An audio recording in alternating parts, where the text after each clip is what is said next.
Alors bonjour à tous et à toutes, bienvenue à cet autre épisode du podcast Les idées ridicules. Alors aujourd'hui c'est encore un épisode où on veut souligner l'histoire d'une femme en agriculture et pour ce faire, aujourd'hui on reçoit Laurence Fauteux qui est directrice des serres Grand Potager et également membre du CA de Cultiver Montréal.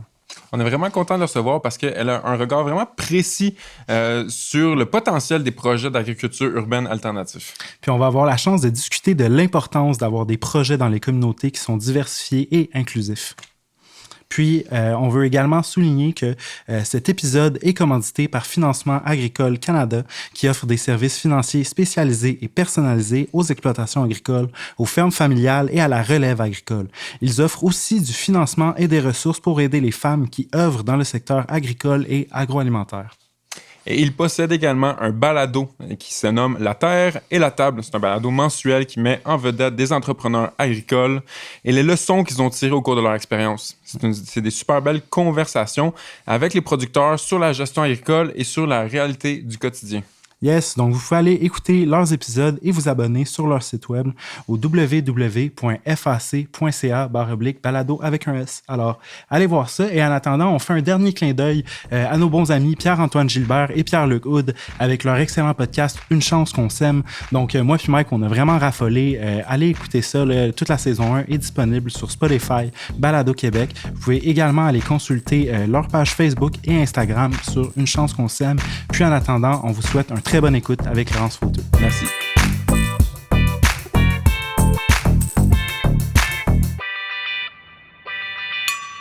Yes! Salut Laurence, comment ça va? Ça va bien, vous? Oui, ça va super bien. Merci d'avoir pris du temps, d'être venu sur notre show pour jaser avec nous. On est vraiment heureux de te recevoir. Ben merci beaucoup de m'accueillir.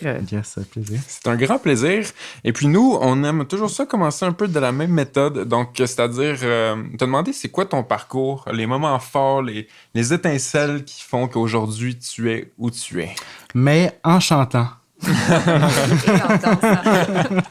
Non, ben les étincelles, en fait, c'est ça. Moi, ça fait quand même plus de 10 ans que je suis dans le milieu de l'agriculture urbaine, puis j'avais jamais prévu ça. Là. Moi, en fait, je travaillais dans le milieu de la culture, j'allais à l'école, puis en fait, je cherchais un emploi, j'avais de la misère à trouver un peu un emploi plus permanent, puis une de mes amies qui m'a proposé de m'inscrire dans un stage Québec sans frontières pour aller à Cuba, pour voir des projets d'agriculture urbaine. Wow. Donc, c'était 2 mois avec un groupe de jeunes.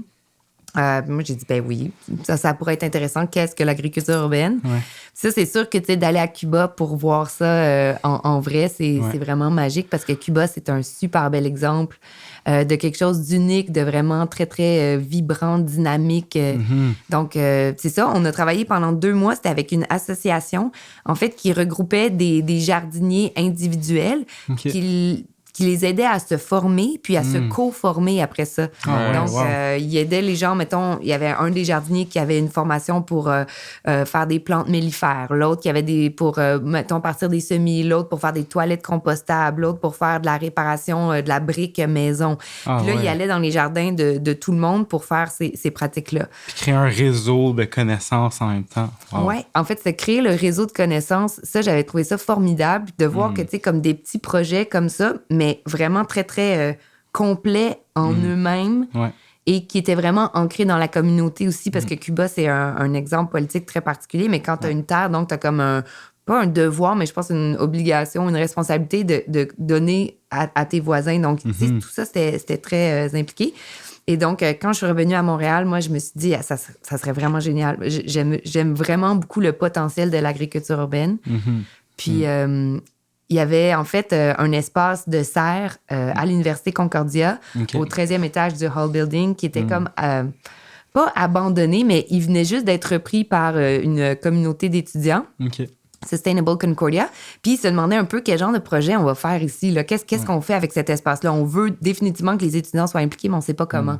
Puis là, moi, je venais de voir qu'est-ce qui se faisait à Cuba, puis il y avait quelqu'un d'autre qui m'avait donné l'idée, ça serait vraiment génial de former un réseau de jardins collectifs pour qu'on puisse faire ensemble des semis, Puis après ça, on pourrait impliquer les étudiants pour faire la production de semis. Donc, eux, ils pourraient apprendre. Puis en même temps, ça ferait des semis gratuits, locaux, écologiques pour tous les jardins collectifs. Donc, idée de génie. Ben oui. On part ça.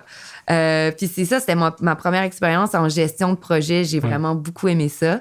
Après 3 ans, ben c'est ça, on a comme intégré ce projet-là dans le projet de Concordia Greenhouse pour un peu pour renforcer l'autre projet. Puis depuis ce temps-là, c'est ça. Après ça, j'ai travaillé dans plein de petits organismes. J'ai travaillé dans des municipalités aussi à la ville de Côte-Saint-Luc comme coordonnatrice de l'agriculture urbaine.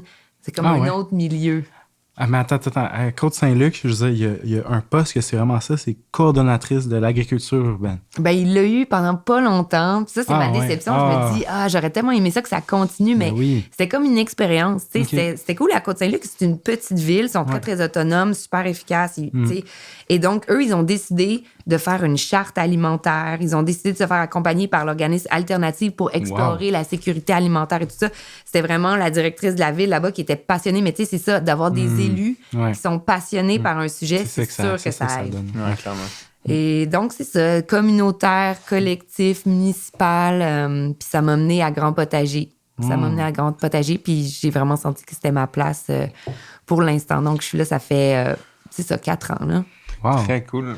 Je vais juste revenir sur un truc, parce que moi, l'histoire de Cuba, personnellement, elle m'inspire beaucoup. Puis je vais juste essayer de la retracer un peu, corrige-moi si je me trompe à certains égards. Là.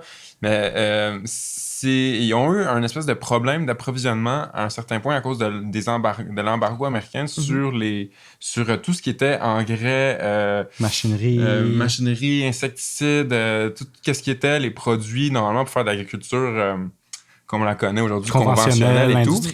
Et puis face à cet embargo-là, ils n'ont pas eu le choix de se retrousser les manches puis de trouver des moyens de développer l'agriculture paysanne, biologique. Puis ils sont arrivés à des résultats vraiment cool que j'imagine que tu as pu être témoin. Là. Ben, c'est ça un peu. Puis je pense que c'est pour ça que le déclic ou la passion pour l'agriculture urbaine est arrivée. C'est que oui, ils ont été forcés de se tourner vers un autre genre d'agriculture.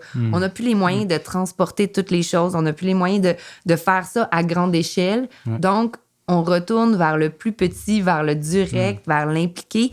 Donc, plein de petits projets. Puis des réseaux de plein de petits projets pour renforcer chacun des petits projets grâce à la force du nombre. Donc ça, moi, j'ai trouvé ça vraiment inspirant. Pour moi, c'était ça comme une révolution. En fait, j'étais comme, c'est vrai que ça fonctionne tellement pas comme ça chez nous. Puis là, je sais que c'est la saison un peu sur les femmes, mais moi, à cette époque-là, j'étais en Women's Studies à Concordia. Ah ouais, OK, nice. Indirectement, moi, je voyais vraiment plein de liens avec les études féministes que je faisais, puis ce genre de re-questionnement-là, de revoir la société, comment on fonctionne, comment on s'organise. Je pourrais pas l'expliquer, mais j'ai senti que c'était ça que je voulais faire. Puis ça peut être, en même temps, je vois un peu le lien que tu je pense que tu vois, corrige-moi moi aussi si je me trompe, là, si je m'avance trop, mais de voir l'agriculture urbaine en même temps comme catalyseur pour certaines luttes, pour la lutte justement féministe, de venir se réapproprier l'espace, de démarrer des projets qui va chercher des gens, puis leur donner une place, puis leur donner un pouvoir d'action aussi. Est-ce que c'est un peu dans ce sens-là, tu vois comme ce lien-là? Ben oui, parce que l'agriculture urbaine, là, en ce moment, ça a vraiment le vent dans les voiles, mais je trouve que ce qui est vraiment très important pour moi, en tout cas, de l'agriculture urbaine, c'est pas de remplacer l'agriculture conventionnelle. Là, on s'entend. Bon, là, je vais peut-être dire quelque chose de vraiment grave, mais je sais pas, moi, si l'agriculture urbaine peut vraiment nourrir les villes. Je pense que j'y crois moyen. Mais, donc, c'est le rôle des agricultures périurbaines, des agricultures de famille, des agricultures locales, de régions et tout ça, de faire ça. C'est à eux de nous nourrir. On doit les soutenir dans ce travail-là. Exact. Je pense que l'agriculture urbaine, c'est un des moyens de refaire le lien, de remettre cette discussion-là sur la table. Tout le monde mange. Exact. Mais pas tout le monde jardine, mais pas tout le monde sait comment produire, mais pas tout le monde sait d'où viennent les produits qu'on consomme. Et donc, je pense que l'agriculture urbaine, ça sert à ça. Ça sert aussi à ramener les questions environnementales, les questions sociales, les questions d'appropriation du territoire, de la gentrification aussi. On ne va pas se le cacher. Là. Je pense que l'agriculture urbaine, c'est comme... c'est quand même... Ça a un rôle à jouer dans la gentrification. Donc, c'était tellement pas comme ça au début. Non, c'est ça, exact. Puis c'est drôle, juste faire un petit parallèle, mais de la même manière que... sais, mettons, le graffiti qui est comme, genre, comment je pourrais dire, une manière, encore une fois, de se réapproprier le territoire, même à certains égards, de comme, de clamer quelque chose haut et fort, par le vandalisme, mettons, en gros guillemets. Mais maintenant, tu vois que c'est comme au cœur de la gentrification de certains quartiers avec, genre, des murales puis des trucs comme ça. Fait que je pense que c'est ça. C'était pour faire un parallèle comme quoi, au final, je pense que c'est pas, je sais pas si c'est nécessairement mauvais. Là, je veux pas poser un jugement nécessairement sur ça, mais on peut voir que ça je pense que c'est inévitable que la contre-culture, à un moment donné, soit réappropriée par la culture dominante. Mais en fait, je pense que c'est ça. C'est juste de voir que les deux sont pas nécessairement pareils. Puis c'est quoi la différence? C'est quoi la place de l'un puis de l'autre? Tu sais, qu'il y ait des échanges de pouvoir comme ça, c'est correct, c'est normal. Je pense qu'on peut pas changer ça. Mais de juste de pas oublier que, dans le fond, l'agriculture urbaine, ça vient d'ailleurs aussi. Là, ça peut avoir un autre impact. Oui, clairement. Totalement.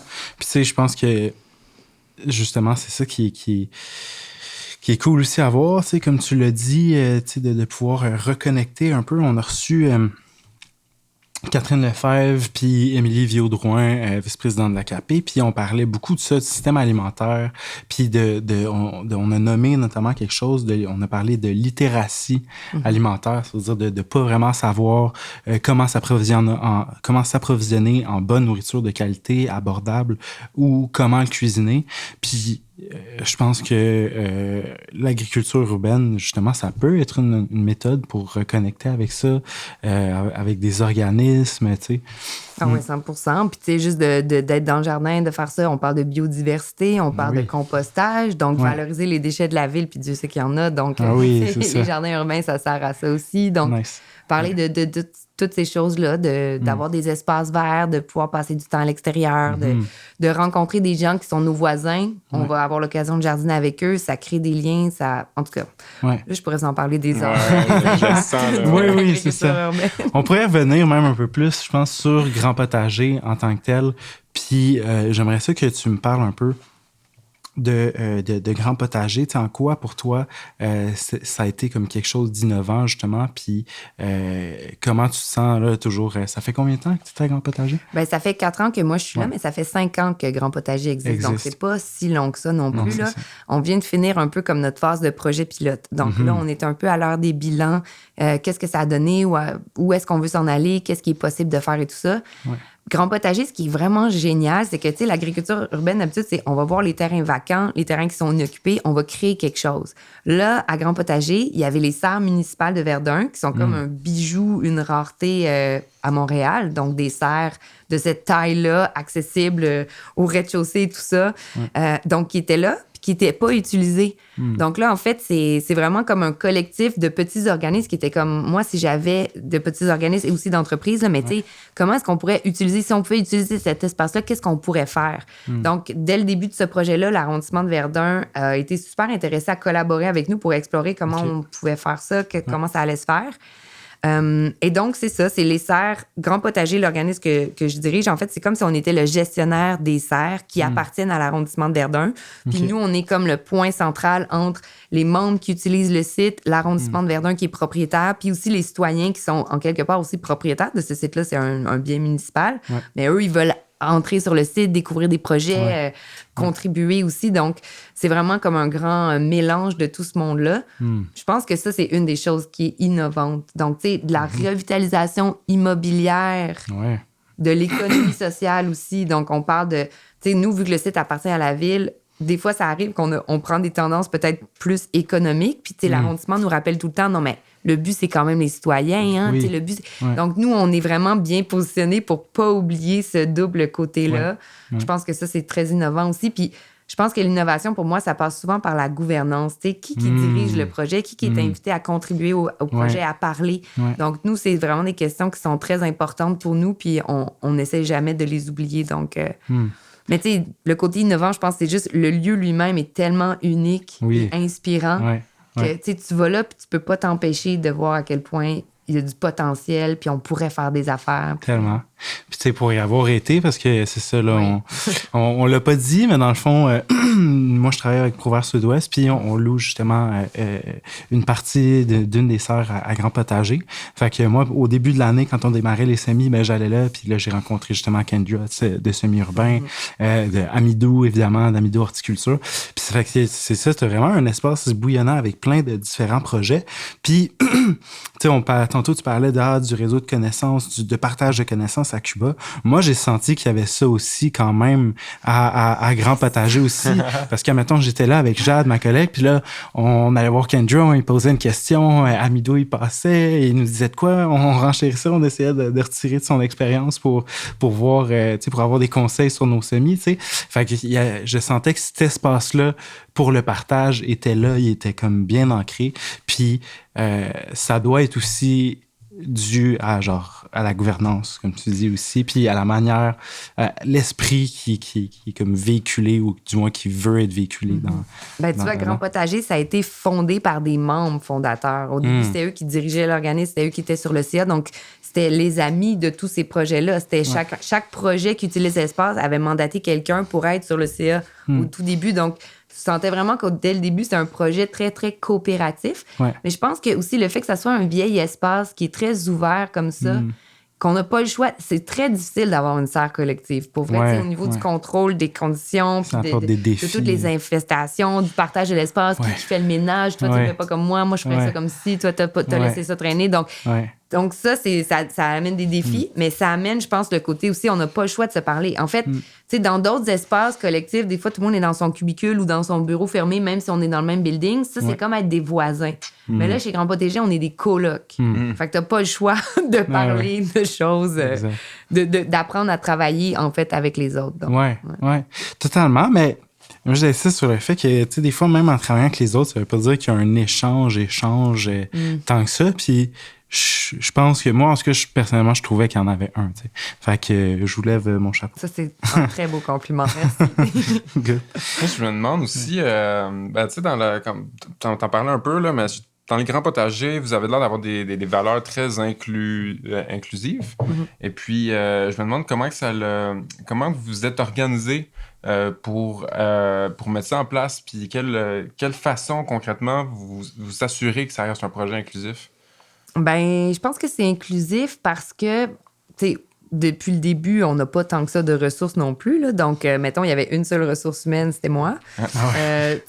Puis donc, je pense que le rôle du CA, c'était inévitable, mais c'est un CA très, très exécutif qui a été mis en place par des membres fondateurs qui avaient un intérêt d'être là, d'utiliser l'espace. Fait que je pense que, tu sais, pour être inclusif, il faut que tu aies les bonnes personnes qui ont envie de mettre du temps puis de s'investir.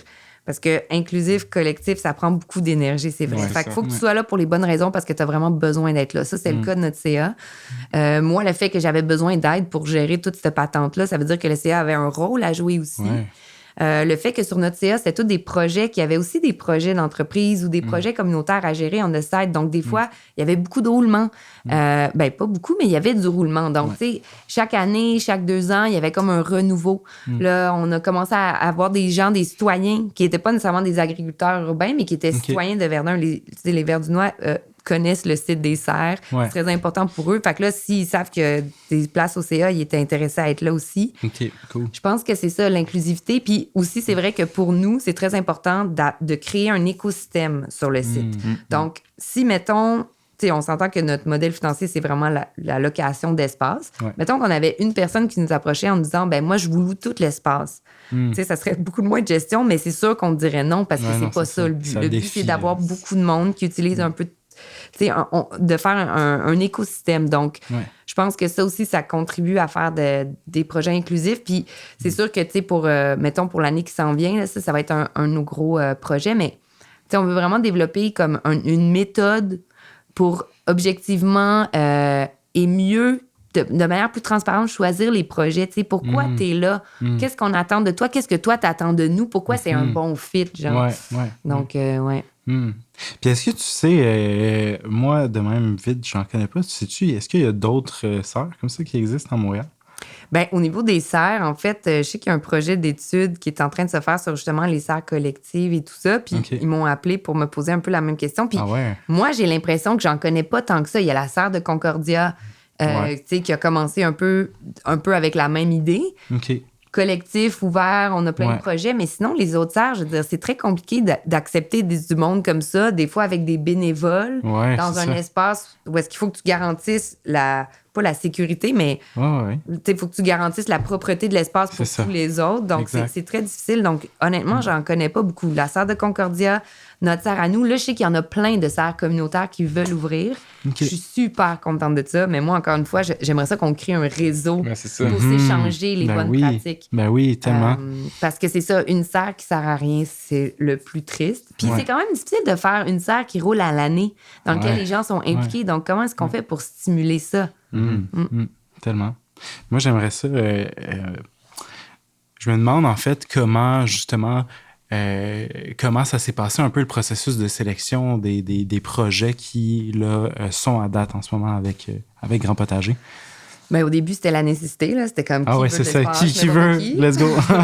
Mais tu sais, tous les gens qui nous ont approchés, c'était comme, OK, moi, j'ai vraiment besoin de ça. Donc, tu sais, je vais vraiment m'investir parce que c'est essentiel pour la réussite de mon projet.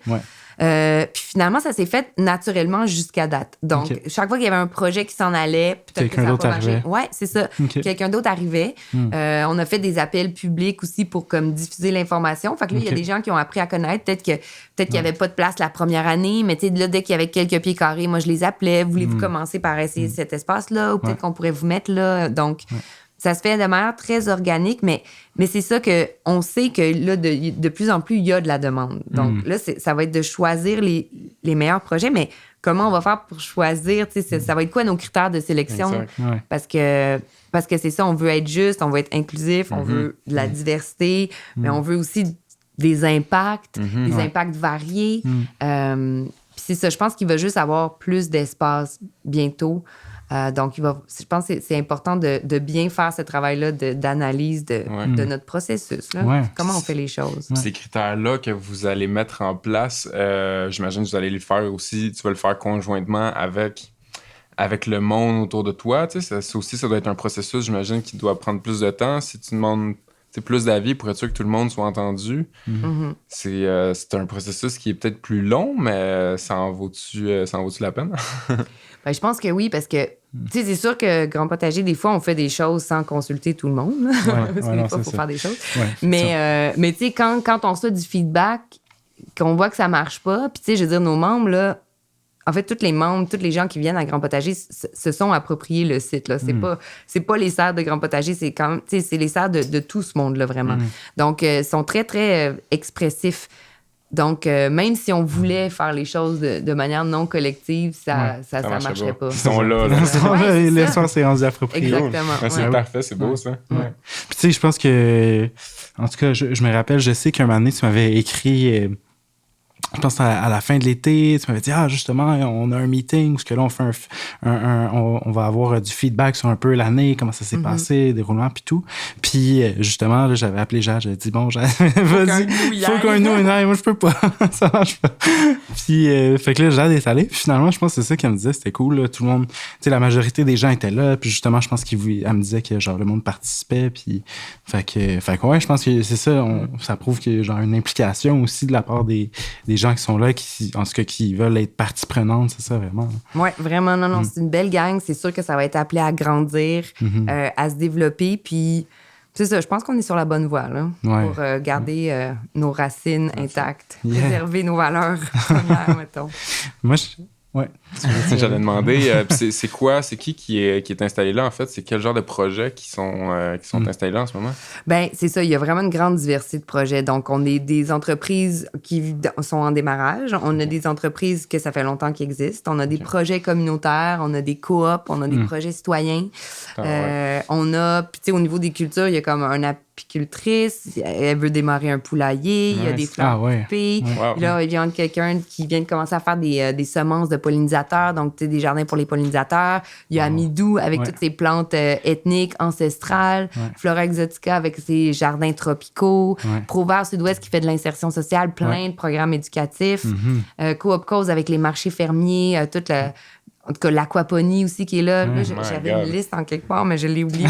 C'est sûr que j'en oublie. Il y a beaucoup de projets, c'est ça. Ouais, c'est ça. Ça joue dans notre choix. On veut avoir tout ce monde-là, toute cette diversité-là. C'est un maudit bel écosystème, tout ça. Ouais. C'est un espace de démonstration aussi. C'est ça, le côté citoyen, l'importance d'inclure le citoyen. On peut pas juste choisir des projets qui fitteraient juste. Tu sais, il faut quand même penser à qu'est-ce que le citoyen va venir voir, qu'est-ce qui les intéresse. Puis justement, je trouve ça cool parce que d'autant plus, moi, ça m'est déjà arrivé, c'est ça qu'on était en train de travailler, puis il y a du monde qui rentrait, il venait checker un peu, il se promenait, après ça, il ressortait, tu sais. Mais oui, ils sont pas supposés faire ça. Oui, je sais, il se faisait avertir en tout cas pendant les heures de travail là, quand il se pointait de même, mais je trouve ça cool aussi parce que je me demande, tu sais, moi je connais pas extrêmement bien Verdun, j'apprends à connaître le sud-ouest là, de Montréal, mais à quel point est-ce que tu sais qu'il y a beaucoup de projets justement comme ça d'agriculture urbaine dans Verdun? J'avais comme un peu l'impression qu'il y a quand même une demande pour cette section, ce quartier-là de Montréal. Là. Ben, tu sais, je pense que c'est un quartier qui change vraiment beaucoup. Là, je veux pas dire des trucs parce que je connais pas toutes les statistiques de ce quartier-là, mais c'est juste, je pense, c'est vrai qu'il y a comme, tu sais, le parc le long du fleuve, là, c'est quand même des super beaux espaces. Il y a l'hôpital Douglas aussi, que je veux dire, il y a comme 3 projets par année qui veulent être démarrés là. C'est comme beaucoup de terrain, tu sais. Je pense que la Société horticole de Verdun aussi, qui gère le jardin communautaire là-bas, c'est un des plus grands ou des plus anciens jardins communautaires de Montréal. Ben, là, je vais pas dire de fausseté, là, mais il est vraiment spécial, là, le jardin communautaire là-bas. Donc, oui, il y a quelque chose. Puis je pense que la communauté verdinoise est très jeune, très dynamique, puis ça les intéresse beaucoup aussi. Donc, c'est ça. C'est comme un milieu qui est très communautaire. Je sais pas, c'est comme un arrondissement qui a envie de faire des affaires entre eux pour s'approprier. Qui a une effervescence. Puis tu penses-tu que... c'est pas une question tricky, là, tu peux la prendre dans le sens que tu veux, mais dans le sens, est-ce que tu penses que ça va peut-être être appelé à changer un peu? J'ai l'impression que aussi Verdun, comme plusieurs quartiers auparavant, est en train de subir un peu une vague de gentrification. De quel œil, toi, tu vois ça? Comment tu ressens ça, mettons? Ben, je pense que c'est ça. Je pense que Montréal au complet exponentiellement, mais c'est ça. Puis des fois, en fait, c'est ça, je me questionne vraiment beaucoup pour vrai sur le rôle de l'agriculture urbaine là-dedans, puis tu sais, comme d'avoir été là pendant 10 ans, puis de se dire comme, ben moi, j'y crois vraiment pour les bonnes raisons, mais est-ce que c'est les bonnes raisons, en fait? Est-ce que...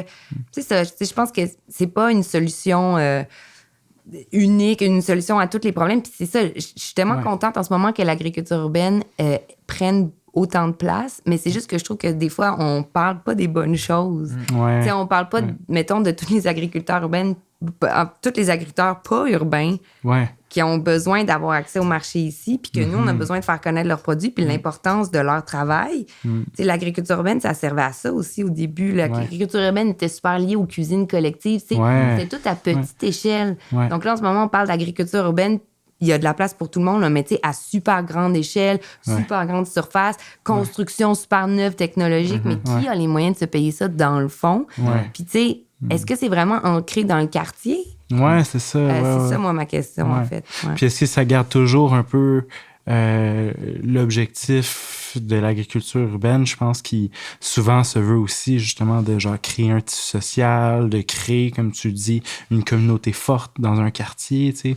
Comme tant d'autres activités communautaires, c'est ça? Oui, c'est ça, effectivement. Urbaine, c'est pas juste une activité communautaire. Là. Moi, on a plein de membres chez nous qui font des activités commerciales. Puis donc, on veut ça aussi, mais on veut pas...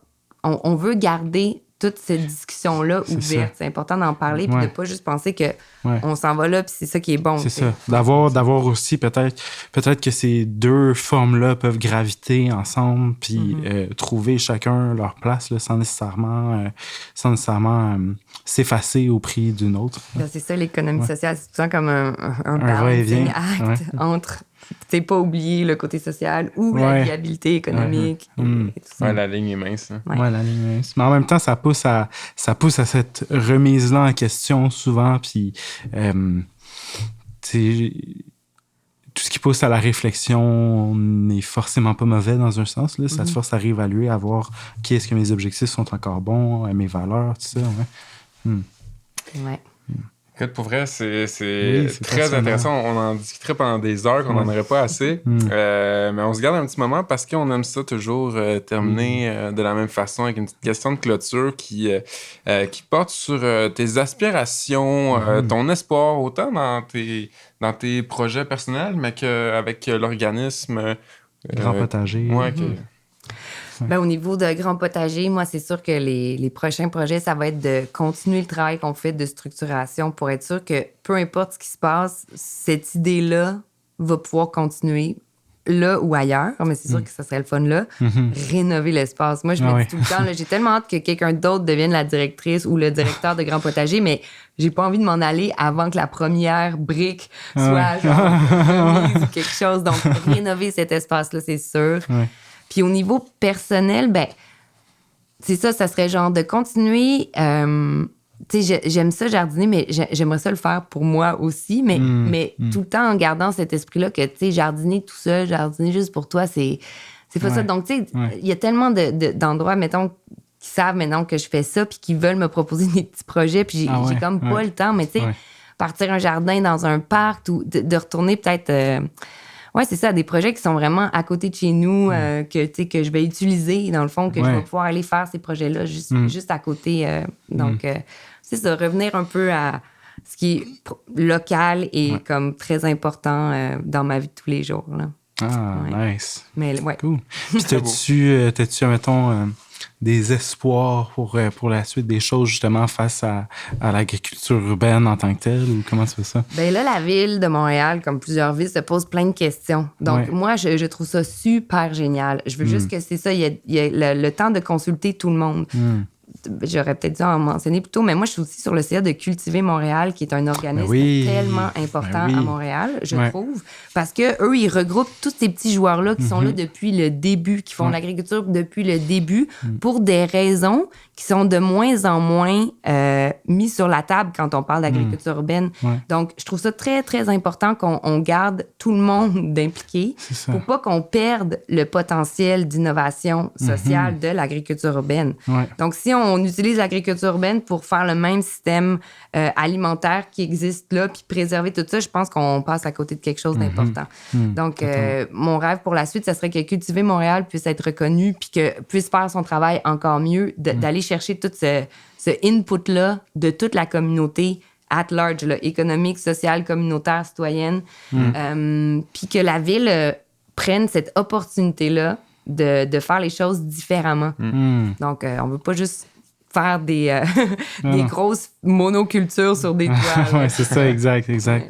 Wow, ben merci Laurence, pour vrai, c'était super. C'est toujours aussi intéressante et charmante comme d'habitude. Merci beaucoup d'être venu sur le podcast, d'avoir participé avec nous. Merci beaucoup de m'avoir accueilli. Salut. À la prochaine. Merci d'avoir été des nôtres, guys.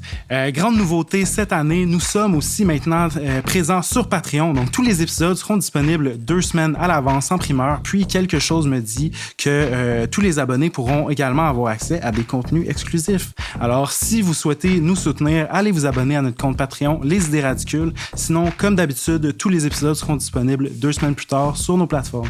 Et donc, si c'est pas déjà fait, allez nous suivre sur notre page Facebook et la chaîne YouTube d'Élevage et Culture pour regarder tous les épisodes vidéo des Idées Radicules. Et puis, pour les amateurs de contenu audio uniquement, vous pouvez nous retrouver en fait sur Spotify, Apple Music et Google Podcast. À la prochaine, guys! Salut, merci!